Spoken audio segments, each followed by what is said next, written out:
My family named me Uzamaka. That's my full name. It means the road is good. Isn't that a beautiful name? Thanks, Mom. I got it for my birthday. Uzamaka. But I grew up in a small New England town, and there weren't a lot of Nigerian Americans living in my region.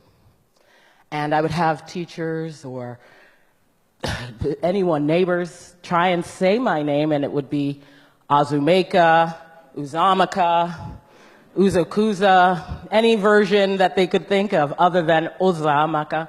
So I came home from school one day, and my mom was cooking in the kitchen, as she is wont to do, the mother of 5 children. And I said to her, "Mommy, can I ask you a question?" She said, I said, "Can you call me Zoe?"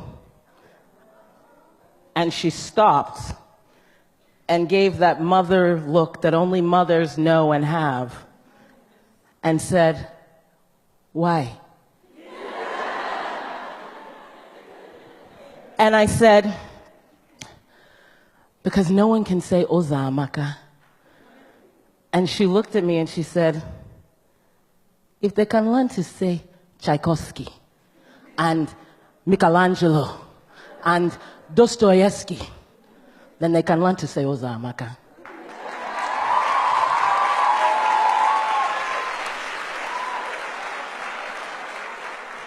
And I never asked her again.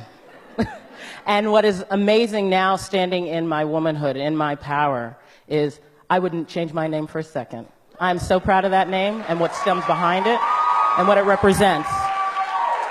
So do not ever erase those identifiers that are held in you, whether it's your gap, whether it's your name, whether it's your food. It is yours, and it was given to you at birth, and it is yours to own.